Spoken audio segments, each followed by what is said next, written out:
Problemos, kurias sprendėme, tai turbūt yra 3. Tai pirma yra sunkus rankinis darbas, kurį norėjome palengvinti savo darbuotojams. Antra problema yra darbo našumas, tai mes esam auganti įmonė ir norim didinti tą darbo našumą. Ir trečia problema turbūt yra kokybinės problemos. Pasitaikydavo tokiu atveju, kad, sakykime, dėžės būdavo sumaišomos nuo skirtingų linijų. Tas pagrindinės problemas ir nusprendėme spręsti per robotizavimą, automatizavimą.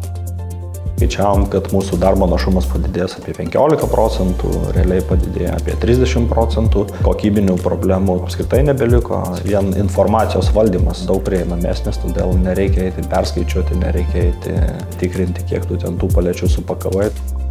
Pradinė reakcija be abejo buvo nauja, nežinoma, baimė, reikėjo mokytis, bet po to tai buvo labai teigiamai priimta ir dabar žmonės dirba daug lengvesnį fiziškai darbą ir tuo pat metu mes padarom 30% daugiau užsakymų.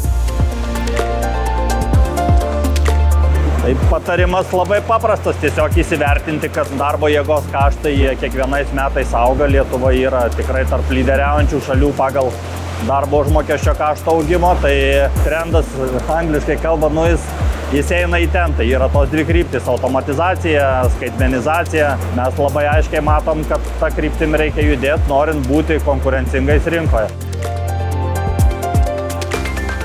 Rinkdamiesi partnerį turėjom įsikėlę savo keletą kriterijų. Pirma, tai kad būtų ir darbo patirtis tokių projektų diegime, kad būtų be abejo aptarnavimas, servisas ne mažiau kaip 5 metų, kad ne tik atliktų, sakykime, tą, ką mes norim, bet būtų ir pasiūlymai iš pačios įmonės, kaip tą visą sprendimą galima padaryti. Visus tos kriterijus puikiai atitiko, įmonė moderni, šiuolaikiška. Tikriausiai geriausias įvertinimas, kad dar sekantį projektą vėlgi darome su Elinta Robotics.